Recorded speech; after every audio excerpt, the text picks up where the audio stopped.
Di talaga pwedeng itago ang mga matagal lang itinatago o maaaring pagdudahan ng kanilang tunay na kalagayan o kanilang pamumuhay. Ito, kilala niyo ito? Yan. Kilala niyo yan? Yan po yung commissioner ng Commission on Audit. Ayan ha. Si Commissioner Lipana.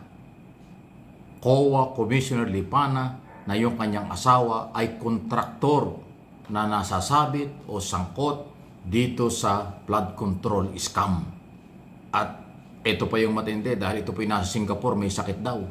Lumalabas ngayon, eto na yan ha, nako. Tumaas ang asset, yumaman bigla. Liit lang ng sweldo ng commissioner ng COA. Commissioner ng COA na dapat ay mag-audit at magbantay ng pera ng bayan, pero dahil sa yung asawa ay contractor, lumabas yung conflict of interest. Pagkatapos ngayon di umano'y biglang yumaman. Ito yung balita, galing sa 24 hours, 24 na oras, GMA7 ito. Pangalan ni Commission on Audit Commissioner Mario Lipana sa mga pangalang nababanggit sa mga pagdinig kaugnay sa mga anomalyang flood control projects. Si Lipana ang tinukoy ni dating DPWH Undersecretary Roberto Bernardo na nagpa-refer sa kanya sa DPWH Bulacan 1st District, ang distritong hinawakan noon ni dating District Engineer Henry Alcantara. Si Alcantara naman, sinabing kinausap siya ni Lipana noong 2022 at humingi ng listahan ng mga flood control projects sa Bulacan at nakakuha na mahigit 1 bilyong pisong budget allocations para sa mga proyekto. Ang asawa ni Lipana ay President at General Manager ng Olympus Mining and Builders Group Philippines Corporation na nakakuha ng 1.89 billion pesos na halaga ng infrastructure projects mula 2023 hanggang 2025 base sa datos ng DPWH. January 2022 nang i-appoint ni Pangulong Rodrigo Duterte si Lipana sa COA. Sa kanyang unang Statement of Assets, Liabilities and Net Worth o SALN noon na nakuha ng GMA Integrated News Research, ang deklarado niyang net worth mahigit 12 million pesos. Malaking bahagi nito ang kanyang 8 real property assets na mahigit 7 milyong piso ang halaga. Mahigit 4 na milyong piso naman ang kanyang pera sa bangko at cash on hand. Wala siyang dineklarang utang. Pagsapit ng December 2022 o wala pang isang taon, ang kanyang net worth umakyat sa mahigit 19 million pesos. Sa taong ding ito, kinasal si Lipana kay Marilu Laurio na dineklara niya sa kanyang salin bilang isang businesswoman. Hindi siya nagdeklara ng mga business interests at financial connections. Kapansin-pansin ang pagkalo ng kanyang cash on hand at on bank na halos trumiple at naging 12 million pesos kumpara noong Enero. Patuloy na tumaas ang kanyang net worth noong 2023 na mahigit 23 million pesos na. Mula sa 8, naging 7 ang kanyang real estate properties. Dumagdag ang isang house and lot property sa Bulacan na nagkakahalaga ng 1.5 billion pesos. Umakyat din ang pera niya sa bangko at cash on hand na 15 million pesos na. Nananatiling walang liability si Lipana. Pagtungtong ng taong 2024, nasa halos 27 million pesos na ang net worth ng COA Commissioner. Tumaas ng 3 milyong piso ang kanyang cash on hand at on bank na sa taong ito ay 18 million pesos na. Nananatiling mahigit 8.5 million pesos ang kanyang real properties at wala rin siyang inilistang liabilities. Mula 2022 hanggang 2024, higit sa doble ang tinaas ng net worth ni Lipana. Para sa... Ayan ang matindi. Commissioner Lipana. COA Commissioner Lipana. Pasintabi na po dahil ang balita namin, may sakit ka raw, nandiyan sa Singapore, ilang buwan ka na nandiyan sa Singapore. Abay, saan galing itong perang ito at kayamanan mong ito? Kung pagiging commissioner lang, may maliit na sweldo ng commissioner.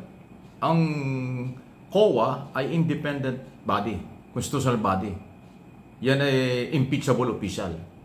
Pero kung ganyan, mula 2022, tumaas bigla ang asset mo, property mo, cash sa bangko, saan galing yan? Mabubuo ang opinion ng tao na yung conflict of interest as commissioner at yung asawa mo ay mayroong construction company, baka doon galing.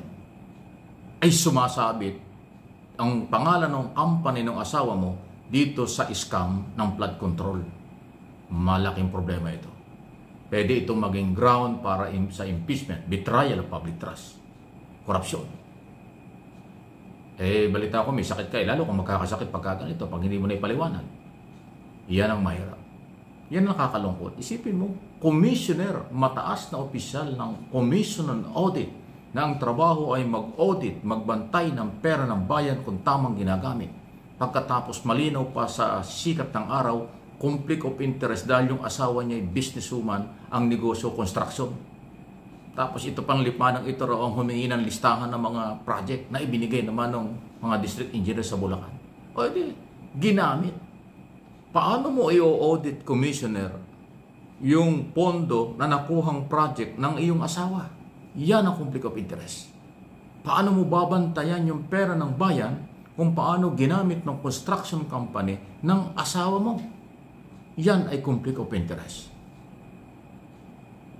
Grabe. Anong gagawin natin dito? Impeachable official, i-impeach. Pero hindi ka makakalusot dahil kakasuhan ka. Kasama yan sa iniimbestigahan ng ICI, Independent Commission for Infrastructure, ICI, at siyempre, ang Ombudsman. Kaya kayo mga taga-COA, ingat po kayo. Huwag niyong tularan itong inyong commissioner. May problema siyang malaki. Biglang yumaman na hindi ba ipapaliwanag at posible galing do sa issue ng conflict of interest dahil yung asawa niya, kontraktor. Para din palang kontraktor, congressman na, kontraktor pa. Para din palang governor at mayor, governor na, mayor pa, kontraktor pa rin. Wow, talaga naman. Hindi kayo matuwa, hindi kayo masiyahan sa perang kung magkano kinikita nyo sa inyong mga posisyon. Ginagamit pa ninyo ang inyong kapangyarihan at koneksyon para kayo magpayaman. Akala nyo habang buhay na ganyan, magkakabukuhan at nabuko na kayo. Commissioner Lipana, magsalita po kayo at gagamitin namin ang inyong mga paliwanag kung paano mo ipapaliwanag yung biglang yaman mo base sa Statement of Asset and Liabilities, public document yan. Tumaas daw ng mahigit 120% mula 2022 hanggang 2024. Wow! Grabe talaga, ha? Ang bilis ng mga pangyayari na hindi pwedeng itago. Tagapagbantay ng pera bilang auditor, bilang Commission on Audit, siya ngayon ang pinagdududahan, baka bantay sa lakay. Naloko na. Ano po ang inyong masasabi dyan? Hindi talaga pwede. Marami talagang nangyayari na korupsyon sa ating gobyerno noon hanggang ngayon.